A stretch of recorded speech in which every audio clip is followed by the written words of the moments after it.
que cuando una persona, un cristiano, está en oración constante, en una relación íntima con Dios, va a tener discernimiento. Cuando tienes discernimiento, puedes empezar a ver cuáles son las áreas débiles en tu vida. Esas áreas débiles en tu vida lo que hacen es precisamente alejarte del poder que Dios ha depositado. Jesús le dijo a Pedro, te he dado el poder de atar y desatar. Todo lo que ates en la tierra repercutirá ¿dónde? Quiere decir que todo lo que tú hagas en la tierra va a repercutir en el cielo también. Le digo, todo lo que desates en la tierra será también desatado en el cielo. Ok, ¿fue esto dado solamente a Pedro? No, también fue dado a los discípulos en general. Por eso vemos a los discípulos más adelante que salían y sanaban a los enfermos. Es decir, hay un poder que es dado al seguidor de Dios, al seguidor de Cristo, en este caso a nosotros, pero nos toca a nosotros realmente aplicarlo o no. Amén. Es decir, miren, ¿en cuántos semáforos tú ves un policía? En ninguno, al no ser que se rompa. Sobre todo acá, ¿verdad? Ajá. Al no ser que se rompa. Es decir, todo el mundo sabe que cuando está el semáforo funcionando, ¿cuál es la regla para parar o para seguir? Según el color de la luz. Ahora, hemos visto cuando hay semáforos que están fallando que enseguida viene un policía. Pero si el policía se para y hace así, todo el mundo tiene que parar. Es más, si el semáforo está en verde y hay un policía haciéndote así, tú tienes que parar. ¿Por qué? Porque hay una autoridad sobre él. Nosotros los cristianos tenemos que entender eso. Cuando no lo entendemos, somos víctimas de las circunstancias, somos víctimas de los problemas, somos víctimas del pasado, somos víctimas de los problemas del presente, porque no hemos entendido que tenemos autoridad en el nombre de Jesús para atar y desatar. Entonces hablábamos el miércoles pasado y decíamos que es una atadura. Y hablábamos que una atadura es algo que sujeta, que ata, que deja sin capacidad de libertad o de movimiento a alguien o a algo, ¿verdad? Decíamos también que hay dos clases de atadura: ataduras generacionales y ataduras espirituales. Es decir, tú puedes tener ataduras generacionales, cosa que tiene que ver con generaciones pasadas. Vemos a un hijo, a un niño, a un muchacho, a un adulto alcohólico y dicen, su papá no era alcohólico. No, era su abuelo. Ah, ¿era su abuelo? Sí. Y vemos cómo una tercera generación tiene problemas con el alcohol o con las drogas, etcétera, etcétera. Y poníamos de ejemplo de pecado generacional a Lamec, que es una quinta generación después de Caín, y decía cómo él iba a matar a un joven vengando a Caín después de 5 generaciones. Entonces decíamos que se repite el pecado generacional. Bueno, se puede repetir el pecado generacional cuando no nos hemos desatado de ese mal generacional. En psicología se llama sistema emocional transgeneracional. En la Biblia lo llamamos iniquidad. ¿Ok? ¿Es justo que seamos castigados por los pecados de nuestros antepasados? Decíamos que no. No, tú no vas a ser castigado por el pecado de tu papá. El problema es que como existe el pecado generacional, existe el castigo generacional. ¿Ok? Si tú no cometes el mismo pecado de tus padres, de tus abuelos, de tus generaciones pasadas, tú puedes estar seguro que fuiste desatado de ese mal. Pero si lo más común es que seguimos repitiendo el mismo patrón de conducta y entonces viene ese castigo generacional. Hay un ejemplo muy que quiero poner. Un niño ve la conducta inmoral de sus padres y sigue el ejemplo de la inmoralidad. Vemos una niña que empieza a desconfiar de los hombres. Y tú puedes decir, bueno, ¿cómo va a desconfiar de los hombres si nunca ha tenido novio, nunca le han sido infiel? ¿Por qué desconfía? Porque vio a una madre que la traicionaba y ella decía a la niña, en los hombres no se puede confiar. Entonces, como escuchó de la madre que en los hombres no se puede confiar, esa niña se convierte en una mujer y desarrolla una desconfianza hacia los hombres. Hablábamos que la herencia trae tendencia. ¿Recuerdan? Por eso es que si tú vas al médico, se hace una entrevista. ¿Alguien de tu familia padeció de diabetes? ¿Alguien de tu familia padeció de hipertensión? ¿Alguien de tu familia padeció de cáncer? Sí. Y te dicen, tienes que cuidarte porque puedes tener una tendencia a padecer lo mismo. Quiere decir que la herencia trae tendencia. Que hay transferencia espiritual, donde esta niña fue a orar por su papá estaba en la brujería o había estado en la brujería y ella al final terminó recibiendo, porque la muchachita era hasta cristiana y después inclusive terminó saliéndose de la iglesia, no siguiendo los caminos de Dios, ni nada por el estilo. Hubo una transferencia espiritual, es decir, existe la transferencia espiritual y hay traumas emocionales que se pasan de generación en generación. Por eso vemos las ataduras generacionales y las ataduras emocionales. Ahí lo habíamos dejado. Vamos ahora a ver lo que es el poder de atar y desatar, ya teniendo claro los tipos de ataduras que existen. ¿Qué significa atar? Ok, atar, escúchame acá, atar significa declarar ilegal. Di conmigo, declarar ilegal. Significa obstaculizar, encadenar, amarrar las manos y los pies, mantener en cautividad, cerrar, parar, prohibir. Fíjense todo lo que quiere decir atar.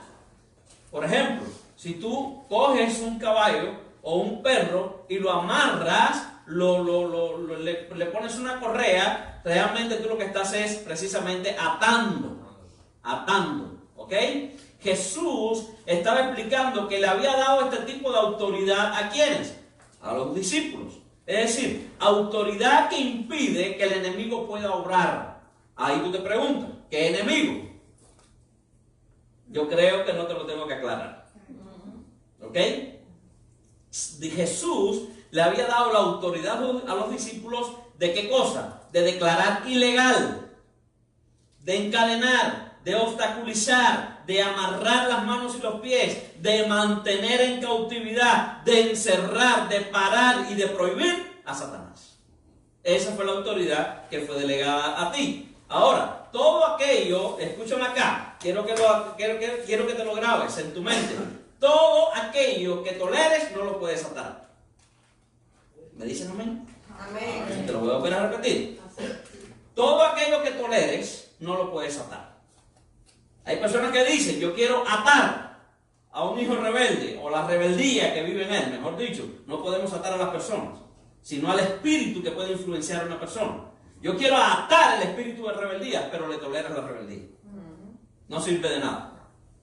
Yo quiero atar el espíritu de pornografía que hay en mi esposo, pero se lo toleras. Ves que lo está viendo y no le dices, hey, no estoy de acuerdo en que lo veas. No quiero que lo veas. Apago. Pero lo tolero, pero quiero reprender el espíritu de pornografía. Todo lo que tú toleres no lo puedes atar. Escúchame bien. Así que es tiempo de qué. Es tiempo de que tú te levantes y te enojes con la persona correcta, que es Satanás.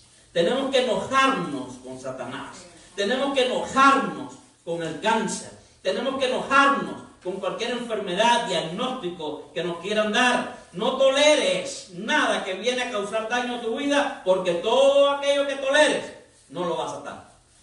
Perdiste la autoridad en ese mismo momento. ¿Ok? En la traducción, atar, miren qué quiere decir. En la traducción atar quiere decir lo que usted ate en la tierra será. No. Lo que usted ate en la tierra será porque ya fue. Eso es muy diferente. Quiere decir que más que lo que tú ates aquí será atado en el cielo. ¿Pero por qué será atado en el cielo? Porque ya fue. Consumado es. En la cruz, consumado fue. Por eso cuando tú dices, yo ato en el nombre de Jesús, ya es. Ahora, ¿cuál es el problema? Que lo dudamos. Entonces, como lo dudo, no creo que se hace. O no actuamos pensando que va a ser. Y Dios te está diciendo, hey, lo que tú ates ya fue. Porque hace 2000 años lo hice por ti. Quiere decir que si atas un espíritu de enfermedad, está bien, ya te di la autoridad para que lo hagas. pero no te la estoy dando ahora, te la di. En la cruz del Calvario consumado fue. Y cuando nosotros los cristianos no entendemos eso, andamos entonces más por vista que por fe. Andamos mirando, déjame ver si se dan las cosas. Déjame ver si primero se da, después confío. Y Dios te está diciendo, hey, aquí no es cuestión de que mires para confiar, sino de que confíes, porque ¿qué cosa es fe? Certeza de lo que se espera. La convicción de lo que no se ve. ¿Qué es lo que tú esperas en tu vida? ¿Qué es lo que tú esperas en tu matrimonio? ¿Qué es lo que tú esperas en tu familia? Yo lo que espero es esto, pero no lo veo, no importa, confía. Fe, porque por lo que sientes, realmente no puedes soportarlo. Una infidelidad tiene un golpe muy fuerte en cualquier relación. Todo pegamento afectivo de toda relación es la confianza. Precisamente es la confianza la que se quiebra en una infidelidad. Quiere decir que si es por lo que tú sientes, vas a sacar al cuarto de tu marido ahora mismo de tu casa.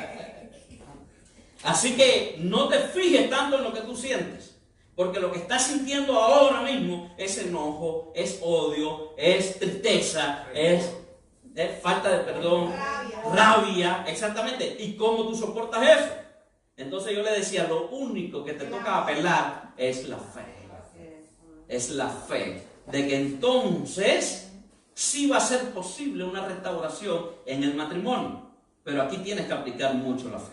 Así que vimos lo que es atar. Ahora vamos a ver lo que es desatar. ¿Qué es desatar? ¿Qué significa desatar? Significa invalidar. Significa disolver, quebrar, destrozar, derretir, apagar, soltar. Escuchen bien. Libertar o liberar de cautiverio o de prisión, o restaurar la salud de una persona o soltar las cadenas. Quiere decir que cuando tú tienes el poder de desatar, tienes que entender que Dios te está diciendo, mira todo lo que te estoy dando dentro de lo que es desatar y que puedes hacer. Ahora, esto tiene que ver mucho con vida en el Espíritu y la libertad que vino en la redención que Jesús nos dio. Quiere decir que de nada vale que tú digas, yo creo en Dios, pero no tengas relación con Dios. Si no tienes relación con Dios, no te vistes que no vas. Porque muchos queremos poder. Muchos queremos poder. De hecho, todos anhelamos, y esto lo decía yo en una prédica hace tiempo, todos anhelamos la omnipotencia de Dios. ¿Qué cosa es la omnipotencia? El poder sobrenatural de Dios. Estamos en una iglesia y queremos ver, todos anhelamos ver un paralítico que realmente oren por él y el tipo se levanta y saca caminando. Todos queremos ver a un muerto que de pronto lo metan y alguien ore por él y el tipo se levanta y sale caminando. Eso es la omnipotencia de Dios, el poder de Dios. No es malo, es bueno, es buenísimo. Pero nadie se enfoca en la omnipresencia. Todo el mundo quiere la omnipotencia, pero no la omnipresencia. Y tenemos que entender que si no hay presencia, no hay desborde de la gloria de Dios a través del poder de Él. Porque Dios primero pone su presencia en todo.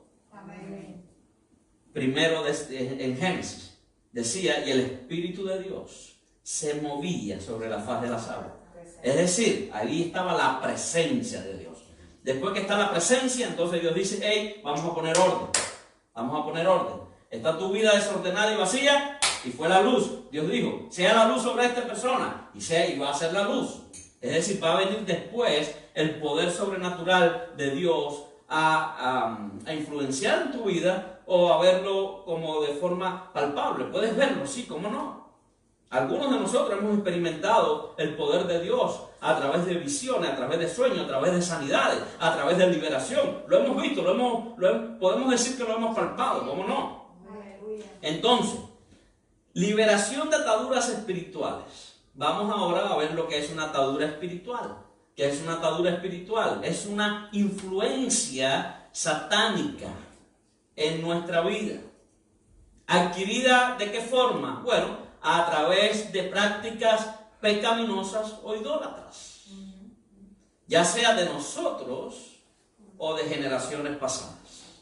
Así que te quiero volver a leer qué cosa es una atadura espiritual. es una influencia satánica en nuestra vida, adquirida a través de prácticas pecaminosas o idólatras, nuestras o de generaciones pasadas. Es decir, uno tiene que tener cuidado a qué atadura de pronto uno se ata, valga la redundancia, producto de algo emocional, pura emoción, algo que te habló. La gente que leen o que escuchan el horóscopo, ¿qué es lo que dicen? Oye, pareciera que mira, no.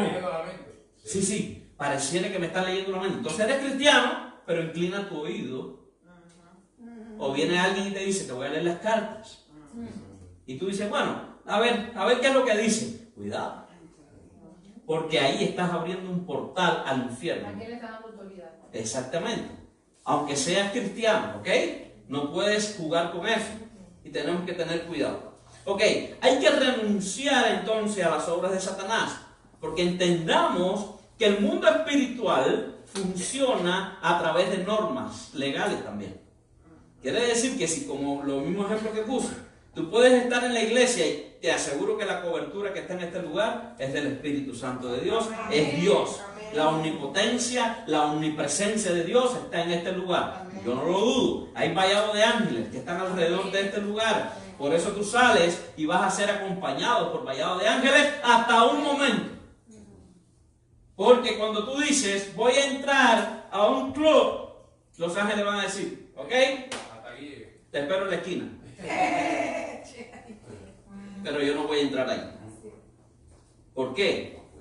Porque si tú crees en un Dios 3 veces santo, no vas a entrar en un lugar donde realmente no va a estar para nada la presencia de Dios. Ahí vas a entrar solo. Yo le decía a un joven hace poco, hablando de una zona de Cuba, yo le decía, tú tienes que tener cuidado porque tienes que entender algo. Dios está en todas partes, pero no gobierna en todas partes. Ahí reina el mismísimo Dios. Exactamente. Dios está en todas partes, porque Él es omnipresente. Él va a estar en la esquina del club, pero Él no va a entrar al club.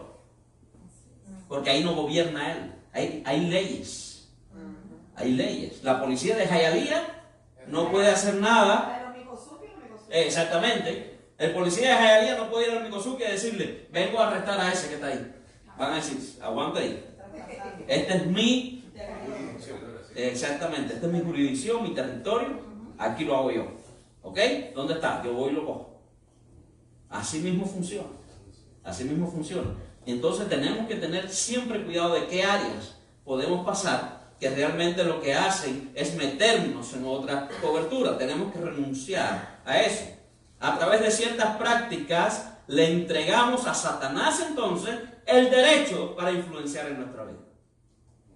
Hay lo que tú practiques que no venga de parte de Dios, le estás entregando a Satanás el derecho entonces para influenciar tu vida. Por esta razón es necesario renunciar automáticamente. Di conmigo, renunciar. Di conmigo, renunciar. Renunciar precisamente al derecho de Satanás de influenciar en nuestra vida. Todo dominio se lo quitamos, lo anulamos, cancelando todo pacto establecido por nuestras generaciones pasadas, por nosotros mismos en algún momento también de nuestras vidas. Es decir, cerrar toda puerta que se hubiera abierta. Se abrió la puerta al adulterio, se abrió la puerta a la fornicación, se abrió la puerta a las cartas, se abrió las puertas al juego, se abrió las puertas al alcohol, te toca a ti cerrar esas puertas. ¿Ok? Entonces, ¿cómo podemos romper para siempre esas ataduras generacionales, espirituales? Bueno, tenemos que hacer un inventario en nuestra vida. Cuando a mí me toca atender a alguien y hacerle un genograma familiar, yo siempre veo sorpresa en las personas. Porque no habían caído hasta ese momento que yo le estoy haciendo preguntas de todo el problema que tenían en el árbol genealógico. Entonces cuando yo me pongo, casi siempre vamos 3 generaciones, 4 generaciones atrás. Y yo me pongo, alguna tía que padecía de cáncer, y enseguida te dice, ah, sí, yo tenía una tía, ok, ¡pam! Cáncer. Ok, y tuviste, después de esa tía, tuviste a alguien que, sí, mi mamá, oh, ¡pam! Después, no, una prima, oh, ¡pam! Y después, no, mi hermana. Y vemos como 3, 4 generaciones han pasado por lo mismo. Digo cáncer, alcohol, drogas, abortos, es decir, tantas cosas que cuando, de todo, cuando terminamos de hacer el holograma familiar, ellos se quedan como que, wow, ahora puedo verlo, me dice. Claro, no lo habías visto. Entonces nos toca a nosotros hacer un inventario generacional a ver qué cosas han venido de generación en generación. Por ejemplo, adulterio y fornicación. Así mismo. Hay un principio, lo dije aquí el miércoles pasado. Toda irregularidad que tú permitas en tu vida, ya sea en lo financiero, en lo espiritual o en lo emocional, se establece como principio y gobierno en tu generación. Te lo repito. Toda irregularidad que tú permitas en tu vida, ya sea en lo espiritual, en lo emocional o en lo financiero, se establece como principio y gobierno en tu generación. Si se establece como principio y gobierno en tu generación, eso es lo que le vas a dar herencia a tu próxima generación. Los problemas que tú estás enfrentando hoy es porque alguien de tu generación pasada no lo completó. No dijo, yo me voy a parar en la brecha.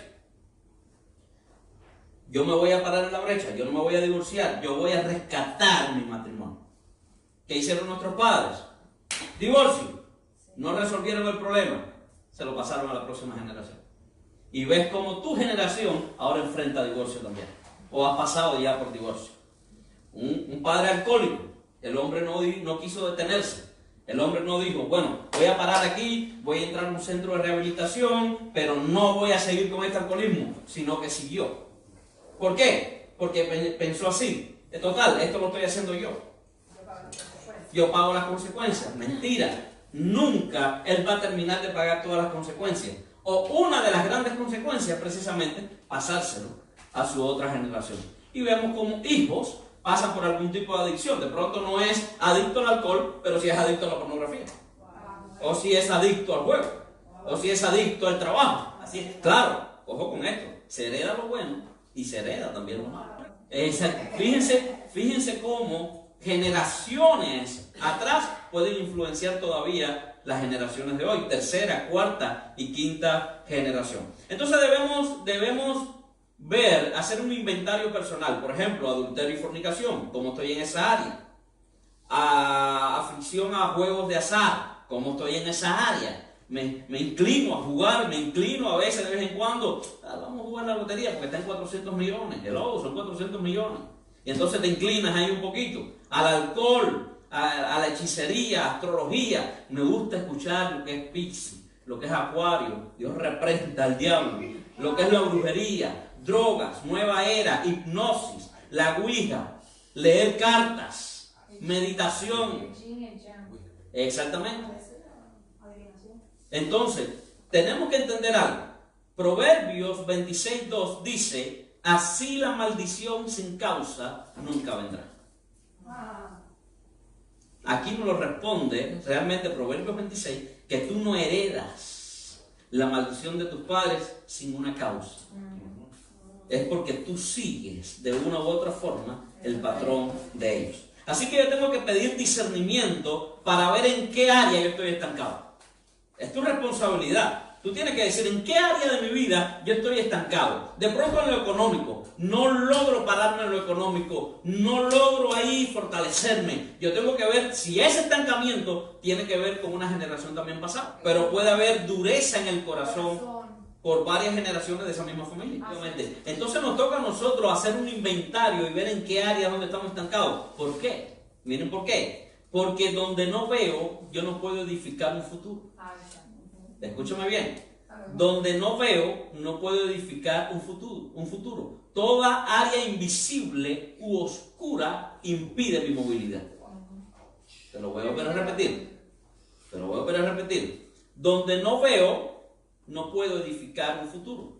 Toda área invisible u oscura va a impedir mi movilidad. Entonces, ¿qué hago? Me quedo estancado y no sé por qué estoy estancado. Y aquí es donde nosotros tenemos que ver dónde es el estancamiento. Discernir dónde es el estancamiento. Entonces, ¿qué pasa? No puedo moverme, no puedo avanzar, no puedo edificar un futuro si no sé en qué área estoy estancado. Nos toca discernir dónde estamos estancados. Que lo que pasa es que la persona que vive situaciones tan difíciles como la violencia doméstica, lo primero que se le hiere es el niño. Es decir, fuiste una niña que vivió violencia. ¿Qué pasa? Ahí se detuvo parte de tus emociones. Eres una adulta, una persona adulta, pero pensando que todavía esto puede alguien hacértelo. Exactamente. Entonces, ¿qué pasa? Como tengo el niño maltratado, antes de que me dan, voy a dar yo. Antes de que me griten, voy a gritar yo. Antes de que me ofendan, voy a ofender yo. Es decir, me pongo a la defensiva, pero para evitar que me hieran más todavía el niño maltratado que hay. Claro, exactamente. No lo soportas, no lo puedes soportar. Exactamente. Entonces, ¿qué pasa? Que cuando ya uno discierne y uno va ahí, uno dice, espérate, yo voy ahora a cambiar, porque lo que pasa es que nos cuesta trabajo cambiar nuestra mentalidad. Como dice Pablo. Bueno, el aguijón es parte, puede ser el aguijón, porque es la parte que dice, de aquí me tengo que cuidar. De aquí me tengo que cuidar, porque toda mi santidad, toda mi entrega a Dios, todo mi conocimiento a Dios, toda mi autoridad por Dios, se va nada más cuando me toca. Entonces me voy más para la carne que mantenerme en todo lo que he recibido de parte de Dios. Ese puede ser un aguijón, porque te hace permanecer. Pablo decía, ¿quién me librará de este cuerpo de muerte? ¿Por qué él decía cuerpo de muerte? Porque antes encarcelaban a la gente con un cadáver. Es decir, tú te puedes escapar, él y yo nos esposan y podemos correr a la misma velocidad, podemos saltar, pero con un muerto tú no puedes. Por eso Pablo decía, ¿quién me librará de este cuerpo de muerte? Es algo que llevas contigo y que huele mal, pero es en esa área donde tú dices, no. Ahí es donde yo me empiezo a conocer y le entrego a Dios esa parte de mí que huele mal, para no reaccionar, ser proactivo y no reactivo. Escucha lo que quiere decir la palabra resentimiento. Es volver a sentir. Vuelvo a sentir lo mismo que experimenté y viví en aquel entonces. Por eso resiento. Por eso es que debemos empezar un nuevo ciclo generacional. Es tiempo de levantarnos y empezar un nuevo ciclo generacional. De decir, aquí corto este ciclo que ha venido de generaciones pasadas y empiezo un nuevo ciclo generacional. ¿Tú sabes por qué? Porque Dios quiere prosperarnos en todo y además que seas de bendición, alcance a familias y a generaciones futuras. Es decir, yo cuando abro un nuevo ciclo generacional en todo esto, lo que voy a hacer es que voy a impactar a las generaciones que vienen después de mí y a las familias que me rodean con sanidad espiritual, con liberación. Sin embargo, para que esto suceda, la persona tiene que comprender que no se puede empezar algo nuevo. Ojo con esto, no se puede empezar algo nuevo cuando aún hay cosas viejas. Yo no puedo empezar los problemas de un nuevo día sin resolver el problema del viejo día. ¿Por qué? Porque se me va a unir las dos cosas. Entonces yo tengo que ver dónde es que está lo viejo para resolverlo y entonces pararme en lo nuevo. Pararme en las bendiciones. Pararme en la autoridad inclusive que Dios me ha dado. Un ciclo de bendición implica desatarnos. No es que Dios te va a desatar. Tú necesitas desatarte. O, ahora te doy la palabra, o ser accesible a personas a tu alrededor que te van a desatar. Amén. Recuerden que con Lázaro sucedió así. Lázaro estaba muerto, 4 días metido en una tumba, ¿verdad? Ya olía mal y Jesús le dijo, corran la piedra. Todo el mundo corrió la piedra. No fue Lázaro quien corrió la piedra. Lázaro estaba muerto, ¿verdad?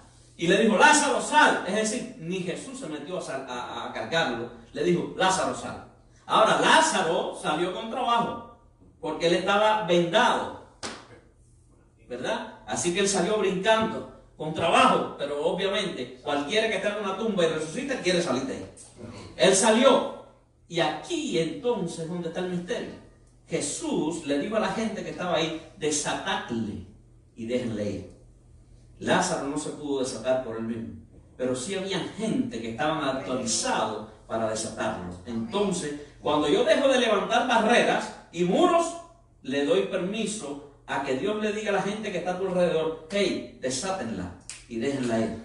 Por eso un ciclo de bendición implica desatarnos de toda ligadura de impiedad que por años nos ha mantenido en la pobreza, nos ha mantenido en la miseria y nos ha mantenido en la insatisfacción personal. Así que es importante saber que para que llegue prosperidad a nuestra vida, tiene que haber un fluir del Espíritu Santo. Amén. Gloria a Dios por eso. Que se active y regenere todo aquello que se encuentra en un estado muerto y seco. Porque la palabra de Dios lo confirma en Isaías 44:3. Isaías 44:3 dice, y yo quiero que me atrapes esta palabra porque es para ti. Dice, porque yo derramaré aguas sobre el sequedal y ríos sobre la tierra árida. Mi espíritu derramaré sobre tu generación y mi bendición sobre tus renuevos. Amén. Aleluya. Qué promesa más hermosa. Es que Dios, la parte seca, la parte árida, la parte muerta que hay en tu vida, Dios te está diciendo, yo voy a derramar lluvia, voy a derramar abundancia, y ya no solamente tú serás de bendición, sino que tu renuevo verás la gloria de Dios en su vida. Aleluya. Cuando algo está seco, aleluya, está sin vida, sin producir, sin fruto, sin rendimiento, y ese es el caso, tristemente, de muchas personas. ¿Por qué? Porque están estancadas en los problemas, en los fracasos, en sus aflicciones, en sus temores, a causa de que aún no han podido ir a la presencia de Dios y decir, ¿sabes qué? Con esto yo no puedo, esto es tuyo. Amén. Y soltárselo solamente a Él. Amén. Hay miles de personas que desean que su situación crítica cambie. A nadie le gusta. Mire, Jesús dijo que cada uno cargue su cruz y me siga. Pero nosotros los cristianos a veces hemos pensado que es que vamos a andar toda la vida con la cruz a cuesta. Te hago una pregunta. ¿Jesús estuvo toda su vida con su cruz a cuesta? ¿Por qué tiempo la cargó? ¿Par de horas? Ahí está. Porque Jesús lo que está queriendo decir es, cada uno tome su cruz y sígame, pero hasta el lugar donde todo va a ser crucificado en esa cruz. Enfermedades, pobreza, situaciones, pero prepárate que después de que todo sea crucificado en esa cruz, va a haber una resurrección en tu vida, va a haber una resurrección en ti. Ya no van a decir la amargada, la enojona, la que maltrata, la que vive en miseria, sino que va a haber una resurrección en esta persona. Todas las cosas van a ser hechas nuevas en el nombre de Jesús. Ahí está. Ahí está.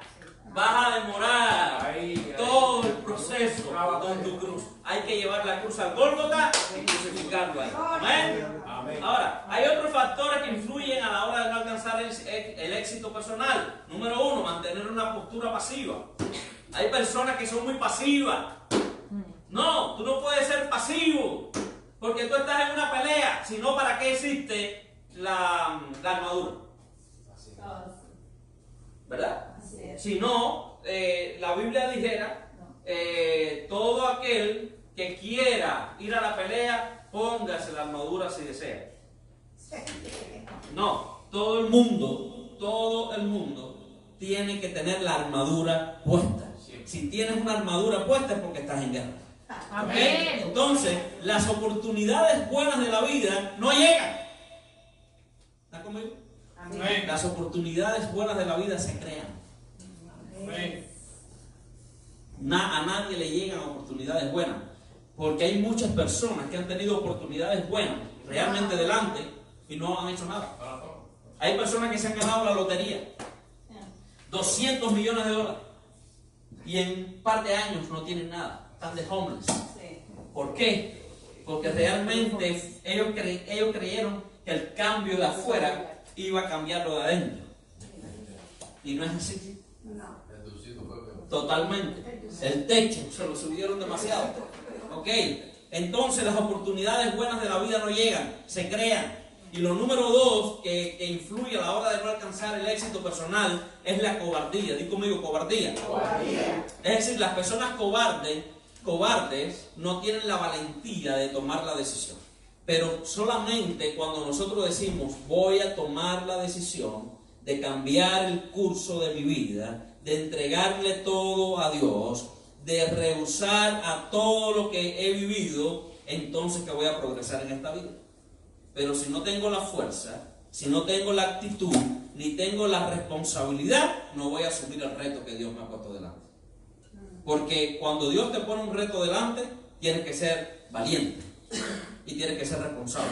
Hay mucha responsabilidad cuando tú le dices a Dios, sí, heme aquí. Todo el mundo dice, heme aquí, envíame. Sí, pero ¿para dónde? Es una carrera de resistencia. Exactamente. La meta es dura y larga. Dura, dígamelo. El reino de Dios no es solo llegar al cielo cuando hayamos muerto.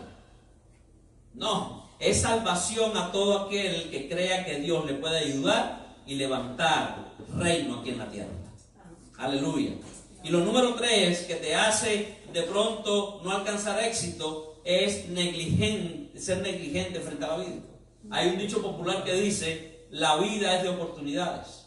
Pero si no estamos preparados para aprovecharla, déjenme decirle que siempre vamos a ser personas con sueños frustrados. Nosotros somos parte del gobierno de Dios. Yo soy parte del gobierno de Dios. La Biblia dice, porque tuyo es el reino, tuyo es el poder y tuya la gloria. Espérate, si yo soy parte del reino de Dios, entonces, si yo gobierno junto con Él, no podemos permitir lo que Él no permite. ¿Está conmigo? Si Él dice no a la idolatría y yo soy parte del reino de Dios, yo no puedo ser parte de la idolatría.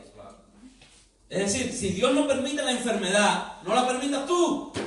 Cancélala en el nombre de Jesús.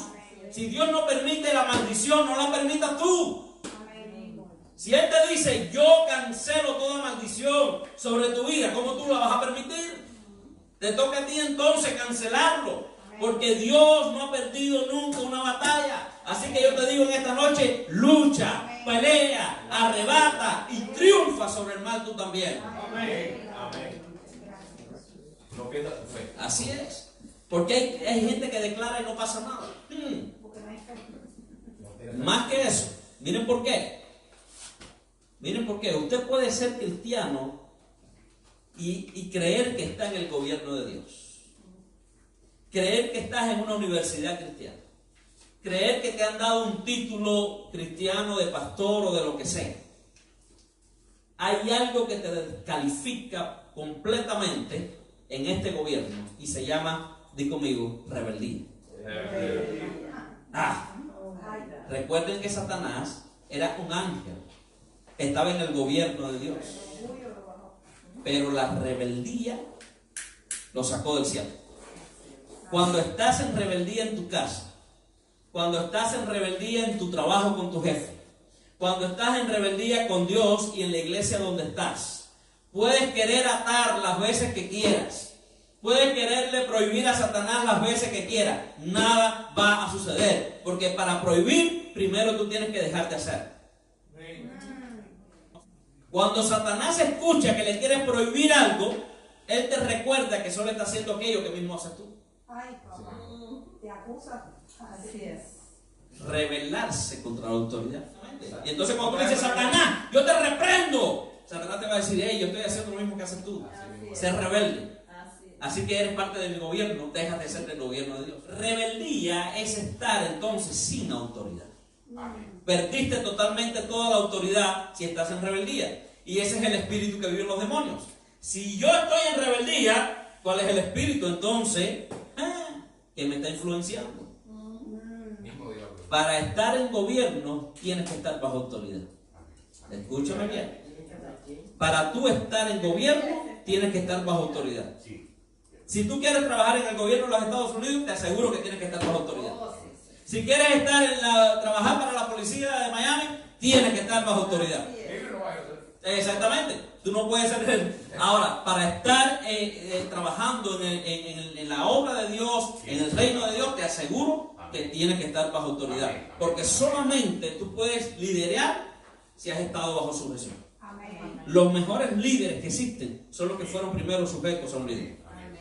He conocido líderes que fueron puestos y los dolores de cabeza que han dado. ¿Por qué? Porque no pasaron el proceso de la trituración. Eso, Mateo 16, 19 dice: y te daré las llaves del reino del cielo. Todo lo que prohíbas en la tierra será prohibido en el cielo, y todo lo que permitas en la tierra será permitido también en el cielo. Ponte un pie ahí donde estás. Yo quiero que tú repitas conmigo esta oración y hazlo desde lo más profundo de tu corazón, y yo le pido al Espíritu Santo de Dios que cada palabra que mencione ahora y que tú vas a repetir, busque y se meta en lo más profundo de tu corazón, en lo más profundo de tu alma, y te redarguya, te haga una cirugía espiritual de tal forma que saque lo que hay en tu corazón que te ha alejado o busca alejarte del propósito y la presencia de Dios. Di conmigo: Padre Celestial, en el nombre de Jesús, yo declaro que soy tu hijo verdadero. He sido comprado con la sangre de Jesús. Te pertenezco. No pertenezco al diablo. No pertenezco al diablo. El diablo no tiene derecho sobre mí tampoco. El diablo no tiene derecho sobre mí tampoco. Ni tiene poder sobre mi vida. Ni tiene poder sobre mi vida. Soy limpio por la sangre preciosa de Jesucristo. Soy limpio por la sangre preciosa de Oh Padre, tú has conocido todos mis pecados. Oh Padre, tú has conocido todos mis pecados. Te los confieso todos. Te los confieso todos. Me arrepiento de ellos ahora mismo y te pido que me perdones. Me arrepiento de ellos ahora mismo y te pido que me perdones. Perdóname por cada pecado Perdóname por cada pecado. y borra todas las manchas de mi corazón y de mi vida. Y borra todas las manchas de mi corazón y de mi vida. Señor, tú dices que si confieso todos mis pecados, Señor, tú dices que si confieso todos mis pecados, tú me perdonas y me limpias de todas mis iniquidades. tú me perdonas y me limpias de todas mis iniquidades. No solo confieso mis pecados en esta hora, sino aquellos pecados que fueron cometidos por mis padres, por mis abuelos, bisabuelos y generaciones pasadas. Pecados que dieron entrada a maldiciones dentro de mi familia. Entrada, maldiciones dentro de mi familia.